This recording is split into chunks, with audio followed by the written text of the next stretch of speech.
Hello, everyone, and welcome back to another episode of Dudes on a Couch, Queasies. We're back with Flower Part 2 with your host, Alex, and your Queasy host, Mo. Hello. Yeah, we're back with Flower Part 2. Part 2. Woo. Yeah, so each flower is supposed to have like a story. It's kind of like man-made stuff took over nature stuff, and that's bad. And here's the origin of the nature stuff kind of thing, I think. Is the city going to sprout out of the ground? Like, is that what's happening here? Well, this is kind of like what existed before the city took over. You see how everything's like gray and gloomy and dead, and you're kind of the flower that sprouts out. And then you have this petal, and you go like bringing life back to nature type of thing. That's kind of interesting. It's also weird, though, because, like, it's nature. I mean, like, why is that petal and that flower, the first one, more important than the other ones? Like, why couldn't it have started with any of the other flowers? I don't know. It's a good question. Philosophical stuff right here. Well, I think it's probably more art than anything. I think if you draw a flower, the yellow one is kind of everyone's go-to. What's really interesting about this game is, like, it tries to convey a message without ever saying anything, right? And that's a lot of these games. I've been playing Everything, which the game Everything. Yeah, the game Everything. That game is a trip. That's a trip and a half. Have you played that one? Yeah. Well, I haven't played it. I watched gameplay of it. So I'm going through it, and like they have recordings of Alan Watts in there, who's like, if people aren't familiar, he's like this philosopher from back in like the 70s and 60s, right? And like he's sampled a lot in like hip hop stuff. Yeah. Like you always hear his voice in the background. He's amazing though. Like he says, "You're just a cat going through time. Imagine if you were dancing. You don't speed up the song to dance faster. You enjoy it in a moment." Like he says stuff like that, right? And it's kind of amazing because like that game really, with his voice in there, they make such a prominent sort of just presence, right? Like this one is like trying to be like, just experience it. It's for you. Whatever you find is you're your own sort of voice in this. Yeah. I mean, having his voice is definitely another immersive element to it. That's a different style than all of these, where it's no words, no writing, just jump into it. But I like having that sort of guidance in it with Everything, because everything needed it. Like, imagine that without any sort of direction, like these games. It'd be rough. Well, this game's kind of, it doesn't really need like a lot of direction. You're kind of like directed by. You moved rocks. The color, rocks. Oh, what the heck? Ha-ha. I colored a mesa? See, look at that. I don't know. You could have taken a left turn and like all of a sudden sprouted a hot dog stand. You're like, was that me? I did that? I'm going to go and light up those rocks. Do it. Yeah, but that game is, it's funny if you don't really know what's going on. The Everything game? Yeah, because you're kind of just like rolling around in this strangely unanimated type of way. We should play that game too, because it's just this weird sort of exploration. Like one of the things that I found really interesting was you have in Everything. I know we're talking about another game while playing this one. That's okay. But, you have this option of like zooming in or zooming out at any moment in time, and you can zoom in so far that it ends up being like the subparticles basically. You don't see anything. And everything's like really doesn't have a setting. And so I was in the middle of nowhere and I'm like, I don't know what to zoom into. I don't see anything to kind of like attach myself or zoom out. Mm-hmm. And the camera goes zoom into yourself. And I was like, that's some deep stuff. If there's nothing else out there, you find yourself to go into, and I don't know. Yeah, I mean, it's a very deep game. It's very cyclical. Like there's a big loop in that game in regards to like life in itself. Oh, dang it. I want to fly in like this sort of way where I'm hitting these marks, but I'm just like so bad at it. I think I missed some of these up here. Wait, the sky turned blue? Did I do that? Yeah. Well, that happened when you first did that patch over there that moved the rocks the first time. Oh, it's just gray out in this direction. Yeah. All right, I'm going to come out this way and get all these. Well, I think you already got all of those. No, they're lit up, see? Because I didn't do these golden ones right there. Oh, okay. Well, no, I think you got those when the green kind of came through. Whee!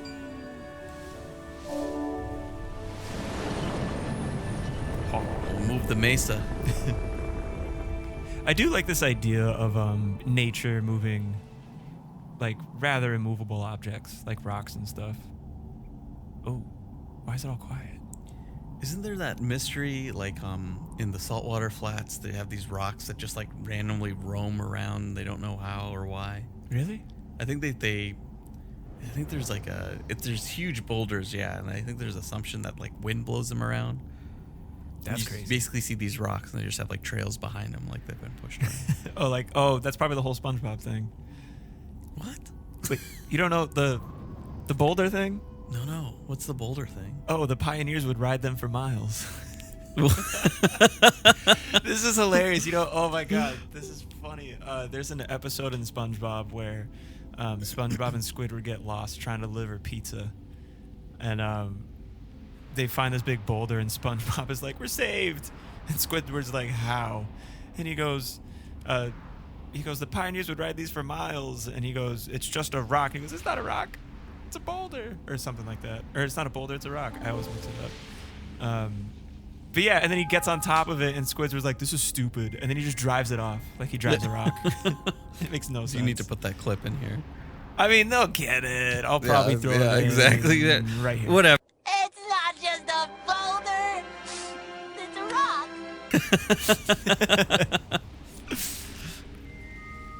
It's a classic. That's like one of the bigger quotable lines from SpongeBob, which I haven't watched in like a decade. So the thing was on Netflix. They have Rocko's Modern Life, like a full movie. Yeah, Rocko's Modern Life, and what's the other one? There's a second one. Oh, I wasn't holding forward. Shoot. That's why. Invader Zim. They did another one for Invader Zim. Wait, they did Invader Zim too? Yeah, they're both movies, I think. I haven't had a chance to watch them yet. I'm nervous. I don't want it to like... Yeah. You know, like when everyone goes that nostalgic period where they're like, "Oh, I haven't watched this show in 10 years. Let me go back and watch it." And everything sounds different and looks different and feels different. You know what was freaking incredible? And I just watched it. I think it was on like Amazon Prime or something like that. Bill and Ted's Excellent Adventure. Oh, yeah. It's 100% as good as you remember. Yeah, like 100%. It made it through. It made it through the test of time. That and Jurassic Park. Incredible. No, I mean, yeah, Jurassic Park's a good one. There's a lot of movies that did not stand the test of time, though. Well, just give me an example. Waiting. What is that? Any comedy. Is that some Gwyneth Paltrow like rom-com? No, not a rom-com. It's more of like one of those slice of life type of movies. Why? Where it's like it's like a really bad comedy, but like early mid 2000s, like kind of raunchy type of stuff, like Adam Sandler films. Yes. What are some other ones? I love Adam Sandler. So, but like watch them again. There's some jokes in there that just don't feel right. Like they just don't feel right. The Wedding Singer was like one of Adam Sandler's like. Just, I love The Wedding Singer. It's still hilarious. You watch that, the jokes are still good. I'll have to watch it. I was watching last night. I don't know. YouTube started suggesting like old SNL with like Chris Farley and old SNL's good. It was surprisingly like funny stuff. Oh, look at that. This is really funny because it's super gloomy outside right now. So I'm watching this like waiting for like the clouds to part and be like, oh, no, it's still really shitty. I think it's going to rain. Okay. I actually like those gloomy days. Like that's my preference, like when it's cast over. Only if I'm like, I have things to do inside and I don't have to go outside. Like today, I don't have to go run errands. I can just make some like hot chocolate, sit in my little corner in my room and just like get stuff done. You know, I like when it's gloomy like this and going surfing. You surf? Yeah. Wow. The more you know. I'm gonna keep bringing that up. Crazy. You surf? Do you surf around here? Yeah. No way. We're not supposed to talk about geographic locations. No, it's fine. Whatever. They know. So they'll figure it out anyway. Lynn has like an amazing just beach there, just like nice soft bottom. Yeah, someone was talking about going up there. Some inclement weather with like I don't know, something came in before a big storm and it made good waves and they went out there. Yeah. You get the storm surge right before like the nor'easters and hurricanes that come up the coast. Are you that type of guy? Like you'll go out in like really shitty weather and surf? So That's I dope. haven't surfed lately because of all the shark attacks that have been and the great white sightings that have been showing up. Oh, Like they actually have that's a signs thing, now. yeah. So like in Chatham, they actually have like a pretty freaky sign with this giant great white on it saying, "We saw one just a week ago. He almost ate my dad." And it's like, no, man, he's ruining it. Well, another thing we could do instead of surfing is we could, in the theme of flower here, let's go apple picking. Let's go pumpkin picking. I 100% am down for that. Yes. So I love apple picking. So they always tell you, like, what's it called? Not to bring knives and not to eat the apples while you're picking them. Yeah. But everybody eats them. Oh no, like it's a thing you do. Like you're not supposed to do it because you got to pay for them, obviously. Well, you get a bag. You put them in the Yeah. bag, but Yeah. you taste them to see what they're like. But 100%, like anyone who says, "Oh, I don't like apple picking," they don't know how good the apples taste. Yeah. Because they Oh, yeah, taste yeah. amazing when you get them yourself. I mean, there's a big oh geez, what's the word I'm looking for? There's a big stigma with apple picking and pumpkin picking and stuff like that, especially What's in the New England. stigma? Well, everyone's like, "Oh, you go do it with your girlfriend and you take pictures and it's super corny and dumb." And you're like, "No, the food's really good. Like I love making like apple pie with fresh apples and like make pumpkin pie with fresh pumpkin." Look at you. I didn't know you baked. Oh yeah, I'm a baker. Learning a lot I mean, I like today. to cook a bit. I'm not the best at it, but I did make a mean apple pie. It's going up on the screen now. Boop. And yeah, I think that's a good way to end this episode. That was really pretty. There's a rainbow and everything. Yeah. What's this leaf? In an apple pie. Oh, there's things. Oh, I forgot the things. So you know how like in Journey we had those little like light symbols to collect, and at the end of the level they had a little space for the lights that you collected that made your cape longer. Yeah. Similar in this one, there's like special things to collect, and I think it's finishing all of the little garden patches, the flower patches and everything, I think. Or it's like special flowers that you collect, but there's 2 or 3 in each, something like that. I missed them all in the first one. I didn't get anything. Yeah. That's okay. Yeah. Tell you what, we'll see if we can find more next time on the next episode of Dudes on a Couch.